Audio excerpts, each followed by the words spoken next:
Good morning everyone. आज हम लोग एक बहुत ही अच्छा पोएम पढ़ने वाले हैं, ओड टू ऑटम। इसको लिखे हैं कौन? John Keats.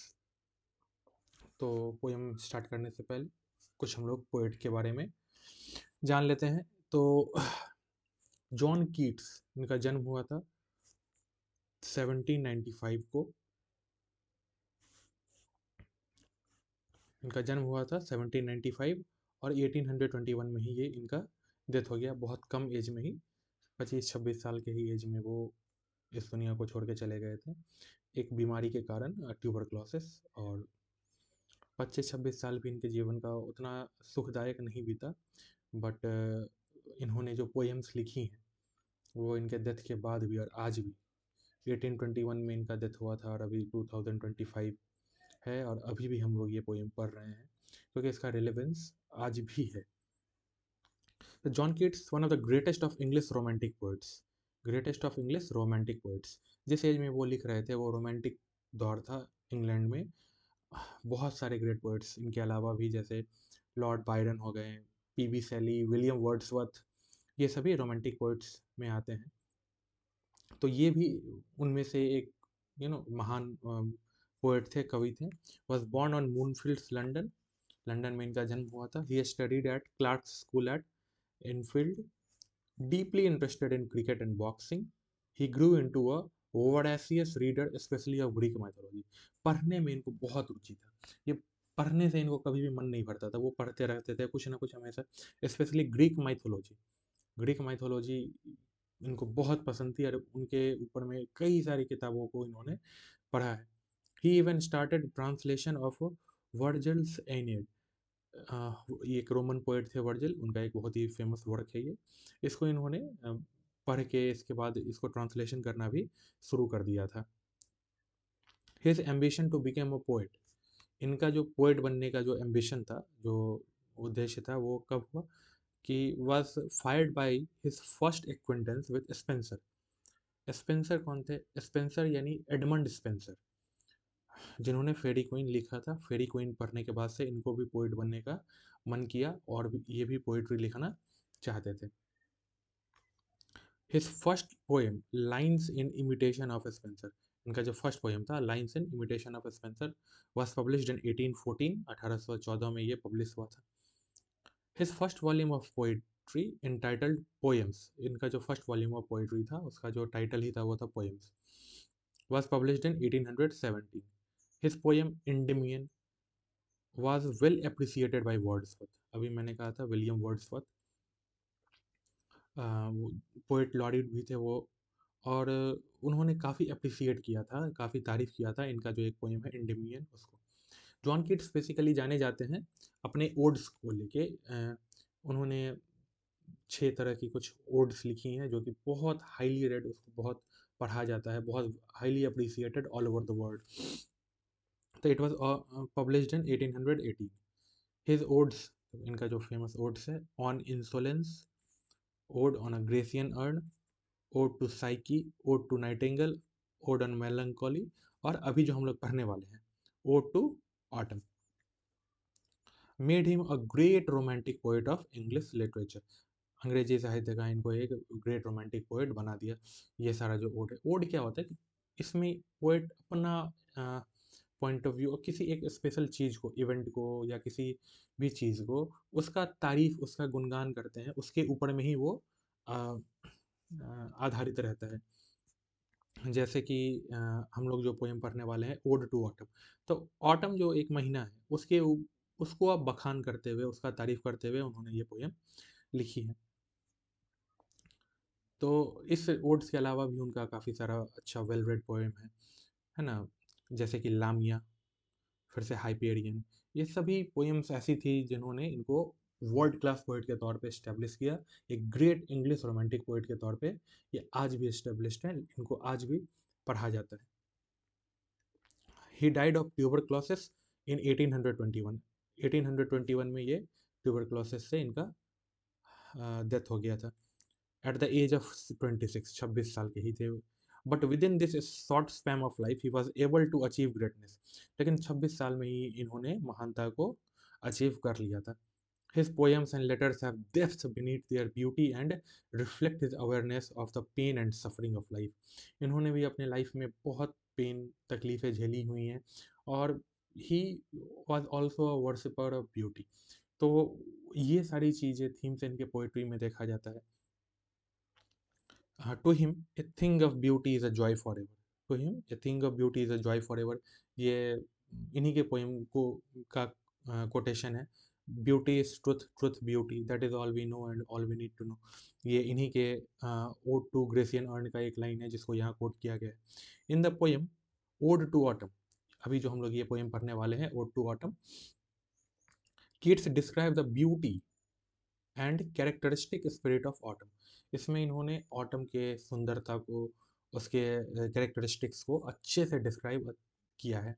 In a series of memorable pictures, अलग अलग लोग कहते हैं कि Keats was a painter with words, वो वर्ड से पेंट करते, बहुत सेंसुअसनेस रहता है इनके पोइट्री में।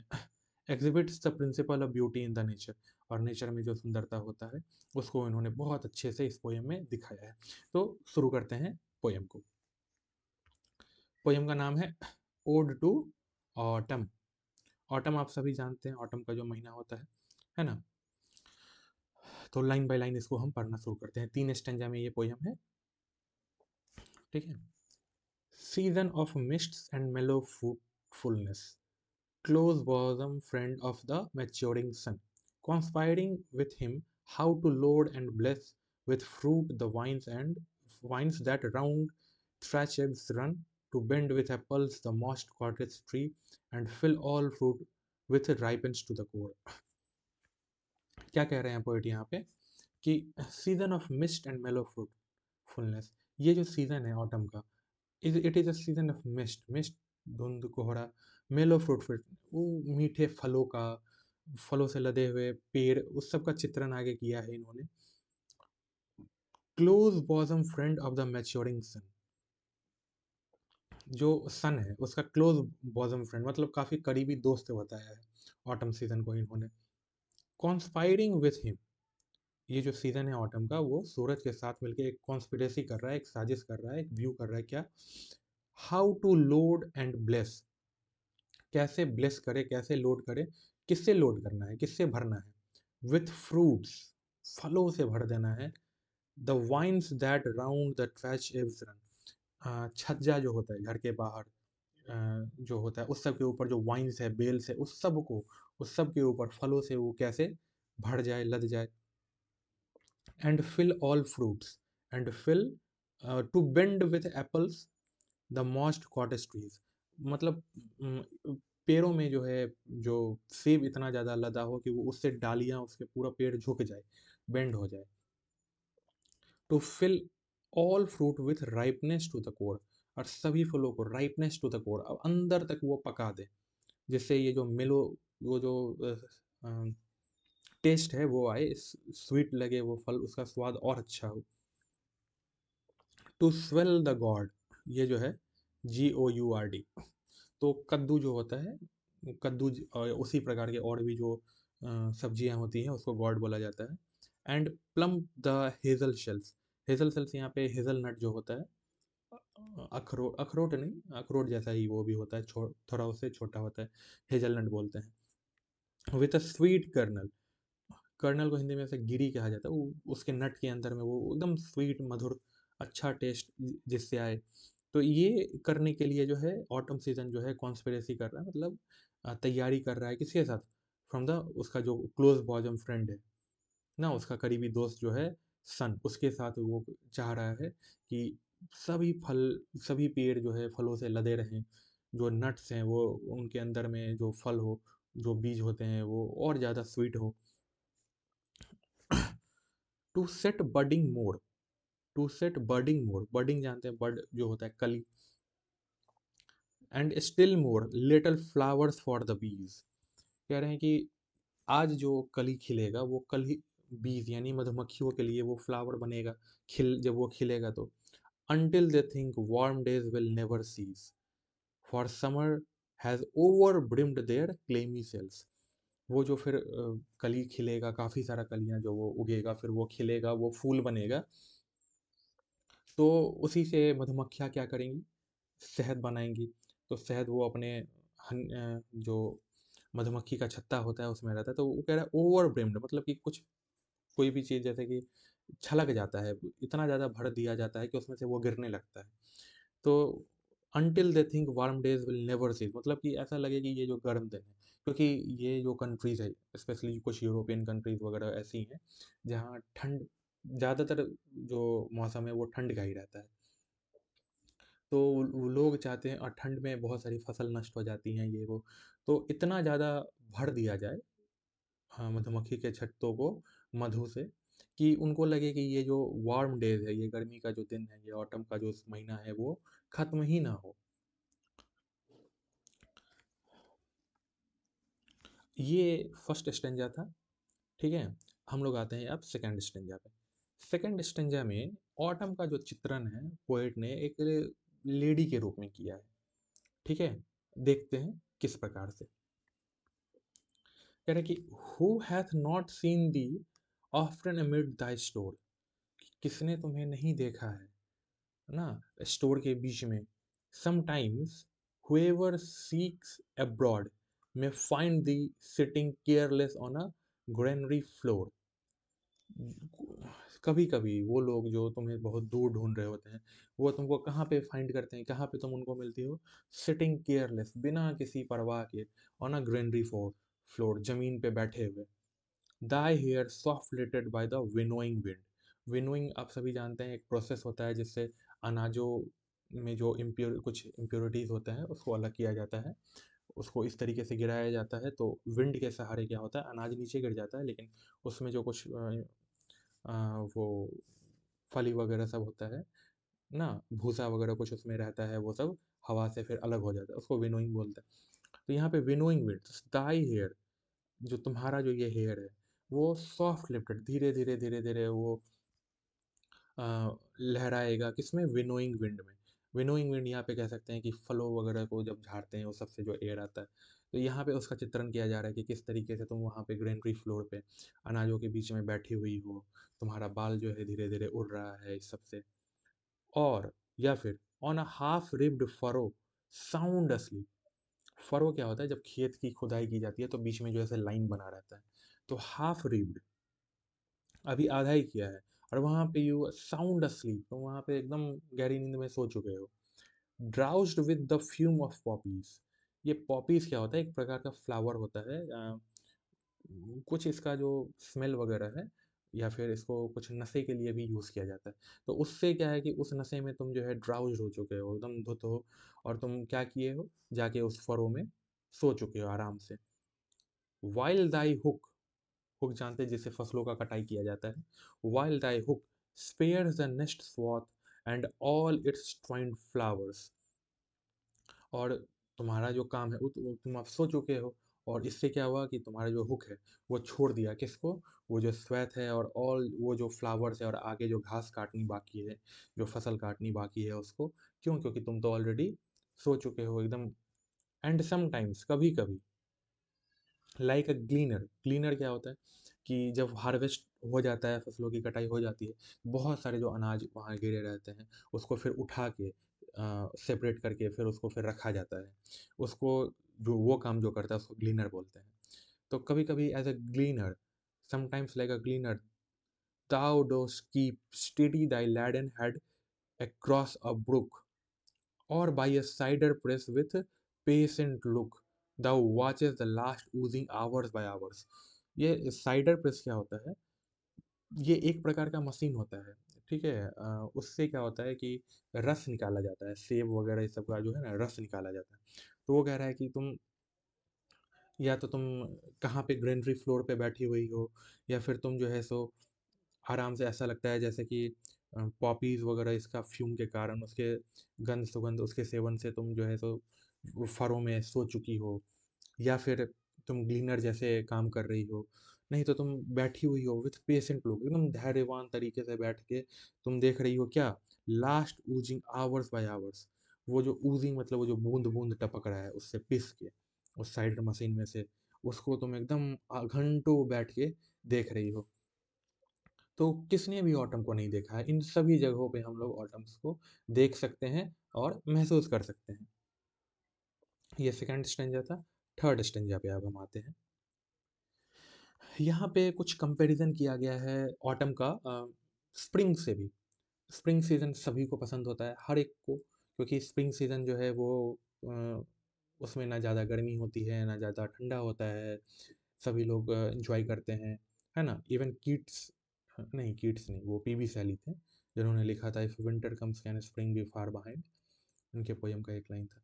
तो स्प्रिंग सभी को पसंद है, लेकिन यहाँ पे जो है जॉन कीट्स जो हैं वो किसका गुणगान कर रहे हैं? तो ऑटम का। और 2 स्टेंजा में हमने देखा कि कितने अच्छे से उन्होंने ऑटम सीज़न के बारे में बताया, किस तरीके से उसका पिक्चराइज़ेशन किया है ना?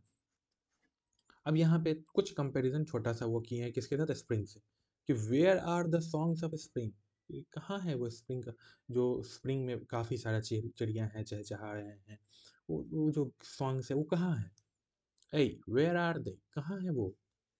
थिंक नॉट ऑफ देम, उसके बारे में सोचो ही मत। स्प्रिंग का जो सॉन्ग्स है रहने दो, उसके बारे में मत सोचो। Thou hast thy music too, autumn के बारे में बोल रहे हैं कि तुम्हारे पास तुम्हारा खुद का म्यूजिक है, अपना धुन है, अपना संगीत है।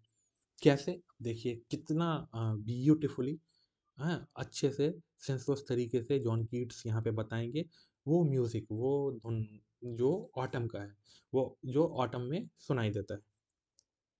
While barred cloud bloom the soft dying day, soft dying day मतलब वो जो दिन जब ढल रहा है, मर नहीं रहा है, डाइंग यहाँ पे मतलब जब दिन ढल रहा है, वो शाम का जो समय है, तो क्लाउड जो है, वो बादल जो है, वो जब आसमान को घेर लेती है, and touch the stubble plains with rosy hue, तो क्या होता है जब खेत में हार्वेस्ट सब हो जाता है, उसके बाद फिर जो वो जो डंठल वगैरह सब बचा रह जाता है, तो वो जब बादल से जो वो जो थोड़ी थोड़ी जो रोशनी सूरज से आ रही होती है, एक अलग ही छटा बिखेरती है, बहुत सुंदर लगता है वो जो रोशनी होता है ना, रोजी ह्यू ऐसा पूरा गुलाबी सा मौसम हो जाता है, देखने में बहुत सुंदर लगता है। तो ये जो ब्यूटी ऑफ ऑटम है, उसको वो सिंबलाइज करके बता रहे हैं। Then in a wailful choir, then in a wailful choir the small gnats mourn. mourn मतलब होता है विलाप करना किसी के दुख में, या कि कोई अगर मृत्यु को हो जाता है तो उसके गम में जब रोते हैं तो उसको मॉर्निंग बोलते हैं। तो gnats क्या होता है? वो छोटा-छोटा कीड़ा होता है जो आवाज़ करते रहता है बहुत, है ना? तो वही बोल रहा है कि वो जो कीड़ा सब है, वो लोग एक साथ पूरा जो आवाज़ कर रहा है, ऐसा लग रहा है जैसे कि वो मॉर्न कर रहा है, किसी के मृत्यु के बाद वो विलाप कर रहा है ना? Along the river shallow, borne afloat or sinking as light wind lives or die. वो मतलब जो नदी होती है उसके जो विलो ट्रीज वगैरह सब निकल जाते हैं, उसका चित्रण यहाँ पे करके बोले हैं कि किस तरीके से वो नेट से वो अपना जो आवाज़ निकाल रहे हैं, कभी ऊंचा उनका जो स्वर हो रहा है, कभी कम धीरे से आ रहा है। And a full grown lamb, lamb जानते हैं मेमना, तो फुल ग्रोन ग्रोन लैम्ब जो अब बच्चा नहीं है, वो बड़ा हो चुका है। लाउड ब्लीट, ब्लीट मतलब जो लैम्प्स का जो साउंड होता है उसको ब्लीटिंग बोलते हैं। फ्रॉम हिली ए बॉर्न मतलब पहाड़ों के ऊपर चोटी से कहीं भेड़ जो है मैं मिमिया रहे हैं जोर से, वो जो साउंड ऑफ हेज क्रिकेट सिंग, वो जो झिंगुर वगैरह हैं, जो और भी अलग से जो कीड़े मकोड़े, वो उन सब का जो वो साउंड है, वो टेरिफाइंग साउंड नहीं है, it is a good sound, it is a beautiful sound which we get to hear only during this season, and this is its uniqueness, this is its characteristics. तो उस पे poem poet ने, John Keats ने बहुत अच्छे से ध्यान दिया है।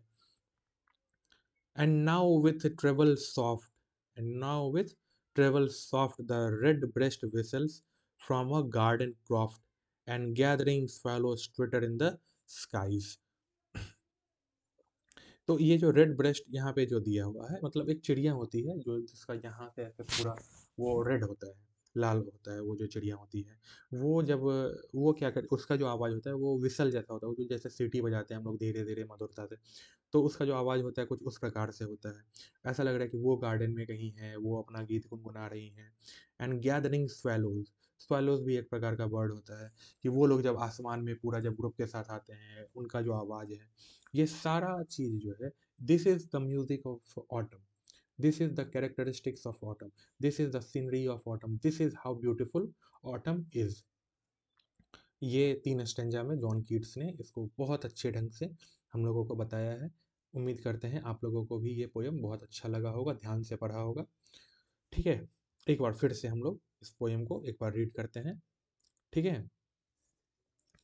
ओड टू ऑटम इसका नाम है। ठीक है?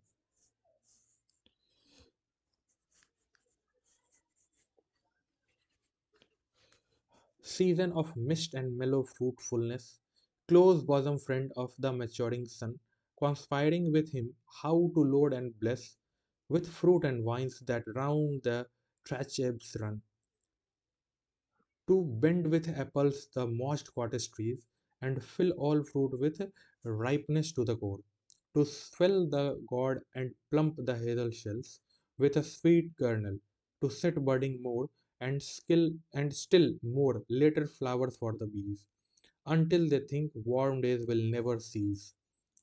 For summer has overbrimmed their clammy cells. Who hath not seen often amid thy store? Sometimes whoever seek abroad may find thee sitting carelessly on a granary floor, thy hair soft lifted by winnowing wind, or on a half-ribbed furrow sound asleep, drowsed with the fume of poppies, while thy hook spares the next swath and all its twined flowers. And sometimes, like a gleaner, thou dost keep steady thy laden head across a brook, or by a cider press with patient look. Thou watchest the last oozing hours by hours. Where are the song of spring? Ay, where are they? Think not of them. Thou hast thy music too. While barred cloud bloom the soft dying day, and touch the stubble plains with rosy hue. Then, in a wailful choir, the small gnats mourn among the river shallow born afloat, or sinking as the light wind lives or die, and full-grown lambs loud bleat from hilly bourne. Hedge crickets sing, and now with treble soft the red-breast whistles from a garden croft, and gathering swallows twitter in the skies. खुद से भी इस poem को 2-3 बार और पढ़िएगा, बहुत अच्छा poem है। आई होप आपको ये पोएम अच्छे से समझ में आया हो। All the best.